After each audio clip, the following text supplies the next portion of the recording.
నువ్విప్పుడేం చేస్తున్నావు? ఇలాగే ఫోన్ పట్టుకుని అనవసరమైన వీడియోలు స్క్రోల్ చేస్తూ నీ అమూల్యమైన సమయాన్ని నాశనం చేసుకుంటున్నావు. అవునా?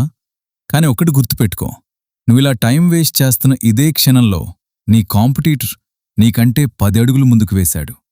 వాడు తన లక్ష్యం కోసం నిద్ర, ఆకలి పక్కన పెట్టి మరీ కష్టపడుతున్నాడు. మరి నువ్వేం చేస్తున్నావు?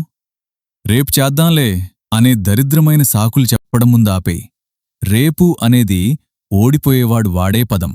గెలిచేవాడికి ఈరోజే, ఇప్పుడే ముఖ్యం. నీ ముందు ఇప్పుడు 2 ఆప్షన్సున్నాయి. ఒకటి, ఇలాగే బద్ధకంగా ఉంటూ ఏడుస్తూ జీవితాంతం ఒక సామాన్యుడిలా గుర్తింపు లేకుండా మిగిలిపోవడం. 2, నీ కంఫర్ట్ జోన్ నుండి బయటకు వచ్చి రక్తం చిందించి అయినా సరే ఒక హిస్టరీ క్రియేట్ చేయడం. నీ తలరాతను మార్చే సత్తా వేరే ఎవరికీ లేదు. కేవలం నీకు, నీ కష్టానికి మాత్రమే ఉంది. ఇక చాలు, ఫోన్ పక్కన పెట్టు, నీ పని మొదలుపెట్టు. వెళ్ళి ఈ ప్రపంచానికి నువ్వేంటో నిరూపించు.